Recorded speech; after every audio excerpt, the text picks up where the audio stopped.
आदाब नाजरीन, आईन आयाम का पहला शुमारा लेकर मैं मंजूर जुम हाजिर हूँ। रियासती हैसियत की बहाली पर वज़ीर आज़म नरेंद्र मोदी और वज़ीर आला उमर अब्दुल्ला के बयानात से लेकर मुंतखब हुकूमत की अब तक की कारकर्दगी तक बहुत सारे ताज़ा मौज़ूआत हैं जिन पर बात की जा सकती है, लेकिन हम उस मौजू पर आज बात करेंगे जो वज़ीर आला की रिहाइश गाह पर धरने के बाद से अवामी जहनों में हैरत, इस्तेजाब और इंतशार का बायस बना हुआ है, और वो है नेशनल कॉन्फ्रेंस के अंदर दो मुतज़ाद सोचों की मौजूदगी और उसके मुज़िमरात। अब ये बात रोज़ रोशन की तरह आया हो चुकी है कि नेशनल कॉन्फ्रेंस मरकज़ के साथ किसी भी मामले पर टकराव का कोई रास्ता इख्तियार नहीं करना चाहती है, बल्कि मुफाहमत का तरीक़ाकार इख्तियार करते हुए मरकज़ की मदद और ताउन की ख़ास्तगार है।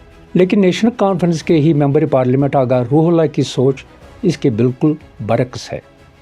उनका कहना है कि नेशनल कॉन्फ्रेंस इस तरह से आवाम को मायूस कर रही है क्योंकि इस जमात ने इंतखाबी मंशूर में छीनी गई खसूसी हैसियत की बहाली के लिए जद्दोजहद का वादा किया है और इसी पर आवाम ने इसे वोट देकर इक़्तिदार हासिल करने के काबिल बनाया। आगा रूहुल्लाह ने हाल ही में करण थापुर को दिए गए एक इंटरव्यू में अपने नज़रियात की वजाहत की। उसके फौरन बाद नेशनल कॉन्फ्रेंस के सदर डॉक्टर फारूक अब्दुल्ला ने इसका जवाब देते हुए कहा कि हम मरकज़ के साथ टकराव का रास्ता इख्तियार नहीं कर सकते। अगर ऐसा करेंगे तो सारा वक्त इसी में गुजर जाएगा और हम आवाम का कोई भी मसला हल नहीं कर पाएंगे। आवाम के मसाइल हल करने के लिए बहरहाल मरकज़ से हर तरह की मदद दरकार है।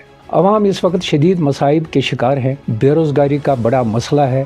ताजिर, मजदूर और ज़िंदगी के हर शोबे से ताल्लुक़ रखने वाले लोगों को माशी अबतरी का सामना है। बिजली, पानी और दीगर बहुत सारे मसाइल हैं, उन्हें हल करना हमारा पहला फ़र्ज़ है और हम उसे अदा करने के लिए मुसलसल काम करेंगे। अगर गहराई के साथ आगा रूहुल्लाह और डॉक्टर फारूक अब्दुल्ला के मुतज़ाद मौक़िफ़ों का तजिया किया जाए तो अपनी अपनी जगह पर दोनों की बात सही है। आवाम ने वोट किस लिए दिया ये किसी से भी पोशीदा नहीं, और आवाम इस वक्त किन मसाइल में मुब्तला है और इनके हल की किस कदर अशद ज़रूरत है ये भी अपनी जगह दुरुस्त बात है। लेकिन आवाम सवाल ये है कि आगा रूहुल्लाह किस तरह से पार्टी के इख्तियार किए गए मौक़िफ़ के ख़िलाफ़ अपना मौक़िफ़ इख्तियार कर रहे हैं और पार्टी इनके ख़िलाफ़ कोई एक्शन क्यों नहीं लेती। इस सवाल पर मुख्तलिफ़ लोगों की मुख्तलिफ़ आराएँ हो सकती हैं, लेकिन वाक़ात और बयानात के तनाजुर में क्या यह अंदाज़ा नहीं किया जा सकता कि आगा रूहुल्लाह एक अलग मौक़िफ़ इख्तियार करते पार्टी के उस मौक़िफ़ को ज़िंदा रख रहे हैं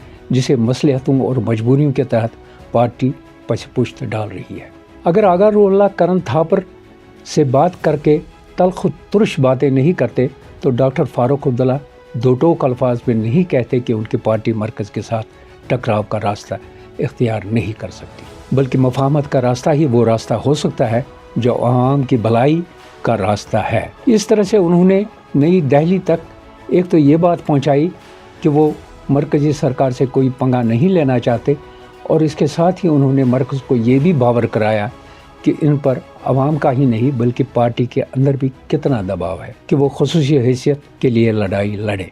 वज़ीर आला उमर अब्दुल्ला ने भी अपने वालिद की तरह ही आगा रूहुल्लाह की बातों का जवाब दिया। इस तरह से लगता है कि जब तक आगा रूहुल्लाह बोलते रहेंगे, जवाब में फारूक साहब और उमर साहब दोनों मरकज़ को ये यकीन दिलाने के लिए बात करते रहेंगे कि शदीद दबाव के बावजूद भी वो मरकज़ी हुकूमत के साथ मुफाहमत चाहते हैं, इसलिए इन पर भरोसा किया जा सकता है। इस भरोसे को हासिल करने के लिए वज़ीर आला उमर अब्दुल्ला ने इंडिया अलायंस के वजूद पर भी सवाल उठाना शुरू कर दिए हैं। न तो इंडिया अलायंस और न ही प्रदेश कांग्रेस ने इसका कोई जवाब दिया है, तहाँ वो बखूबी समझ सकते हैं कि उमर साहब ने वक्त का सही इंतखाब करते हुए अपने सियासी मकसद को हासिल करने के लिए ये बात कही है। मजमूई तौर पर देखा जाए तो नेशनल कॉन्फ्रेंस अपने वसी सियासी तजुर्बे को इस्तेमाल में लाते हुए सियासी शतरंज की बिसात पर अपने महलूक का इस्तेमाल कर रही है। इस वक्त जबकि उसे लग रहा है कि रियासत की हैसियत की बहाली के लिए भी उसे इंतज़ार करना पड़ेगा और उसके इख्तियारात का तयन भी अभी तक नहीं हुआ है,